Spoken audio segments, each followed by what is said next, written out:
महाराष्ट्राचे मुख्यमंत्री देवाभाऊ यांच्या लाडक्या बहिणीसाठी खुश खबर आली आहे। लाडकी बहीण योजना जी आम्ही घोषित केली होती त्याच्या ही वितरणाची सुरुवात आम्ही कालपासून केली आहे। भगिनी या ठिकाणी आहेत, ते तुम्हाला पण आलाय का मेसेज आणि काय मेसेज आलेला आहे, किती पैसे जमा झालेत? 3000 रुपये जमा झालेले आहेत बहीण लाडकी म्हणून।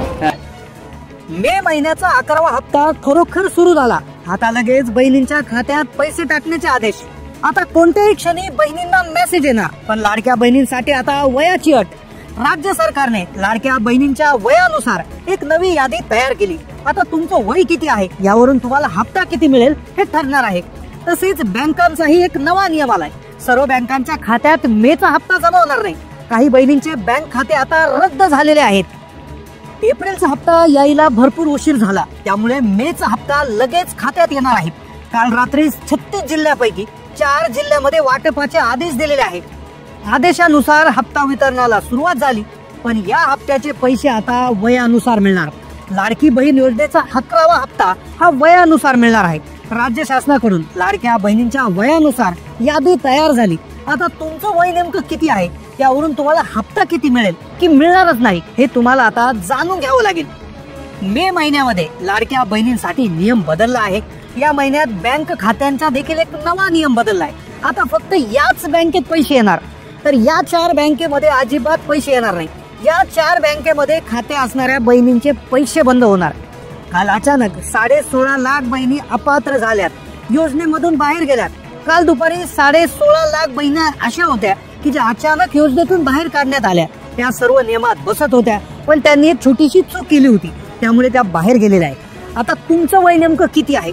तुम्ही 21 ते 30 वर्ष वयोगटात बसता की तुमचं वय 31 ते 40 वर्ष वयोगटात आहे, की तुमचं वय 41 ते 50 वर्षामध्ये बसतं, की तुमचं वय 51 ते 60 मध्ये आहे, की तुमचं वय डायरेक्ट शेवटची जी कॅटेगरी आहे 61 ते 65 मध्ये बसता। आता यानुसार तुम्हाला हप्त्याचं वाटप होणार आहे। आता अर्जंट मध्ये तुम्हाला समजून घ्यावं लागेल, अन्यथा तुमचाही हप्ता बंद होऊ शकतो। अपात्र बहिणींची संख्या आता वाढायला सुरुवात झालेली आहे। सूत्रांच्या माहितीनुसार 50 ते 52 लाख महिला जी योजना आहे ती बंद होणार आहे। मेचा हप्ता 50 लाख बहिणींना मिळणार नाही अशी माहिती सूत्रांकडून मिळत आहे। मग नेमकं ही वयाची अट काय आहे? 21 ते 30 वर्ष वयोगटात बसणाऱ्या महिलांना किती हप्ता मिळेल? 31 ते 40 वर्ष वयोगटात बसणाऱ्या महिलांना किती हप्ता मिळेल? ज्यांचं वय 41 ते 50 मध्ये आहे त्यांना किती हप्ता मिळेल? आणि ज्यांचं वय 51 ते 60 मध्ये आहे त्यांना किती हप्ता मिळेल? आणि शेवटचा वयोगट म्हणजे 61 ते 65 वर्ष, तर त्या ज्या महिला आहेत तर त्यांना किती हप्ता मिळेल? तर एक मोठी अर्जंट सूचना आहे। आता वयाच्या संदर्भात एक नवीन यादी जाहीर झाली।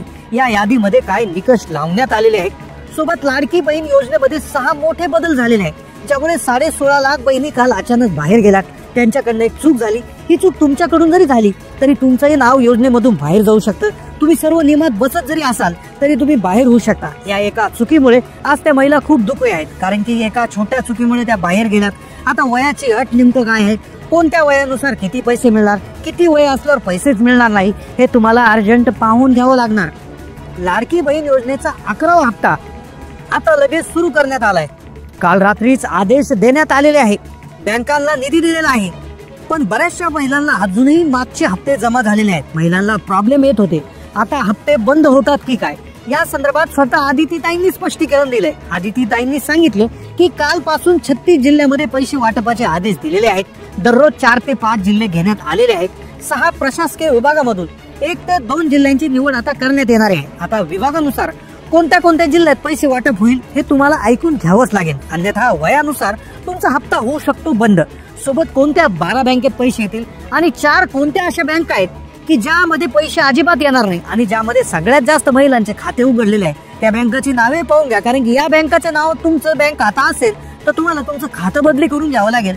16.5 लाख महिला का बाहेर गेल्या, वयानुसार हप्ता वाटप झाला तर तुम्हाला पैसे किती येतील, लक्षपूर्वक आता हा व्हिडिओ ऐकायचा आहे।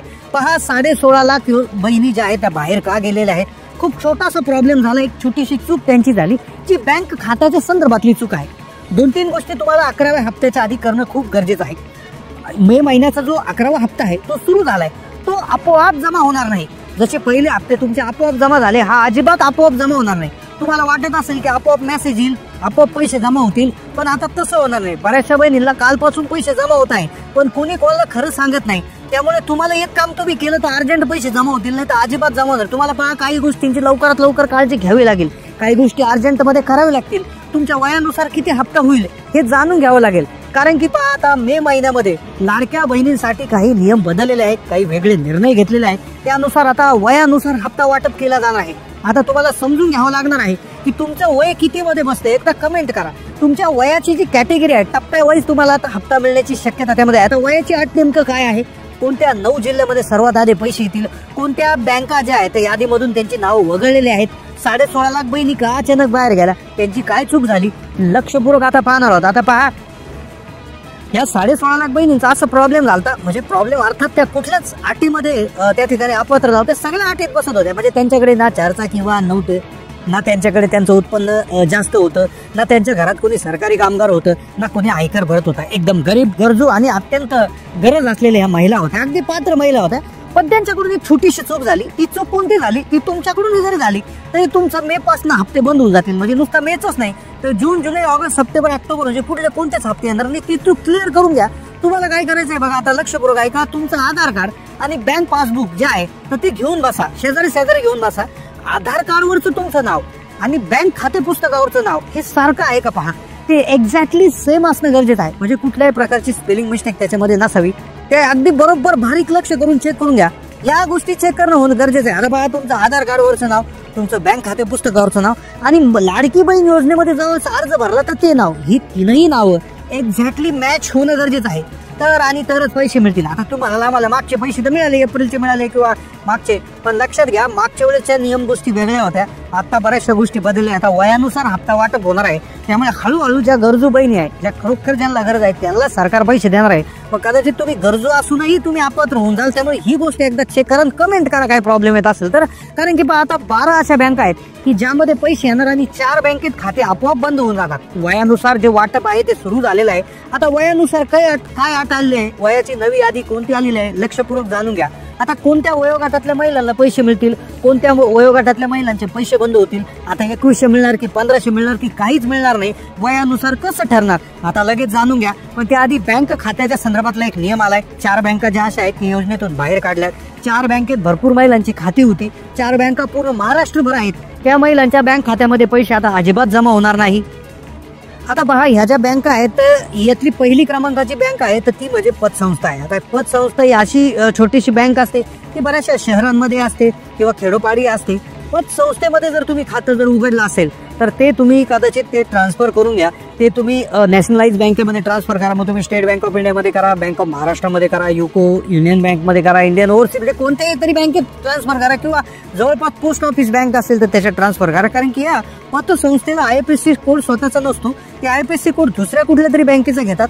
उदाहरणार्थ ICICIचा घेतील, HDFCचा घेतील किंवा दुसऱ्या बँकेचा घेतील. त्यामुळे त्याच्यामध्ये पैसे येण्यामध्ये प्रॉब्लेम होतो. दुसरी बँक जी आहे ज्याच्यामध्ये पैसे येण्यास प्रॉब्लेम होतो ती म्हणजे मल्टी स्टेट क्रेडिट सोसायटीज. काही मल्टी स्टेट क्रेडिट सोसायटी असतात ज्या खेडोपाडी, गावोगावी, तालुक्यांमध्ये असतात, छोट्या मोठ्या शहरांमध्ये असतात. तर त्या बऱ्याचशा याला देखील IFSC कोड नसतो. दुसऱ्या कुठल्या तरी बँकेचा IFSC कोड ते वापरतात. तर अशाही बँकांचा प्रॉब्लेम होत असतो. तिसरी क्रमांकाची बँक आहे district cooperative bank. District cooperative bank जसं Pune district cooperative bank, Ahmednagar, Ahilyanagar district cooperative bank, अशा डिस्ट्रिक्ट कोऑपरेटिव्ह बँक आहेत. बऱ्याचशा या बँकांना IFSC कोड नसतो, त्यांच्यामध्ये आधार लिंकिंग फॅसिलिटी नसते. तर अशी जरी तुमच्या DC म्हणजे डिस्ट्रिक्ट बँकेमध्ये जर नसेल तर तुम्ही ती देखील तुमची बँक बदलून घ्या. तर अशा प्रकारचे बँकेत खाते असतील तर तुम्ही तातडीने तुमचे खाते पोस्टामध्ये कन्वर्ट करा किंवा दुसऱ्या राष्ट्रीयकृत बँकेमध्ये खाते उघडा, प्रायव्हेट बँकेमध्ये खाते उघडा. त्यामुळे तुम्हाला कुठलंही टेन्शन राहणार नाही. पोस्टामध्ये आपोआप पैसे येतात. स्टेट बँक ऑफ इंडिया आहे, SBI मध्ये खातं उघडू शकता, कॅनरा बँक आहे, युको बँक आहे, या 12 राष्ट्रीयकृत बँक आहेत. यामध्ये तुम्ही खातं उघडू शकता, ज्यामुळे तुम्हाला आपोआप पैसे येतील, कुठल्याही प्रकारची अडचण येणार नाही. आता तुमचं बँकेत खातं कोणतं आहे आणि तुम्ही कोणत्या जिल्ह्यातून व्हिडिओ पाहताय कमेंट करा. आता वयानुसार यादी आली आहे. आता लाडकी बहीण योजनेअंतर्गत 2.5 कोटी लाभार्थ्यांमध्ये एक सर्व्हे करण्यात आला. त्यात असं आढळलंय की 83% महिला होत्या, ज्यामध्ये विधवांची टक्केवारी 47% होती. घटस्फोटित निराधार सोडून राहिलेल्या महिला 10% होत्या. तर आता जर बघितलं तर 30 ते 39चा जो गट होता, तर 30 ते 39चा वयोगट जो होता तो सर्वाधिक म्हणजे 29% होता. त्यानंतर म्हणजे 30 ते 39 मध्ये जर तुमचं वय बसत असेल तर कमेंट करा. त्यांची सर्वाधिक टक्केवारी म्हणजे 29 टक्केवारी. त्यानंतर 21 ते 29 मध्ये बसणाऱ्या ज्या महिला होत्या वयोगटातल्या तर त्या 25% होत्या. त्यानंतर 40 ते 49 मध्ये लाभार्थ्यांची संख्या 23.6% होती आणि म्हणजेच 78% लाभार्थी 21 ते 39 मधले आहेत. लक्षपूर्वक पहा, 21 ते 39 मधल्या लाभार्थी जे आहेत ते ह्या 78% आहेत आणि उरलेले जे लाभार्थी आहेत मग 22%, 55 ते 65 मधल्या आणि 60 ते 65 मधल्या 5% होते. म्हणजे 21 ते 39 मध्ये सर्वाधिक लाभार्थी असण्याचं लक्षात आलेलं आहे.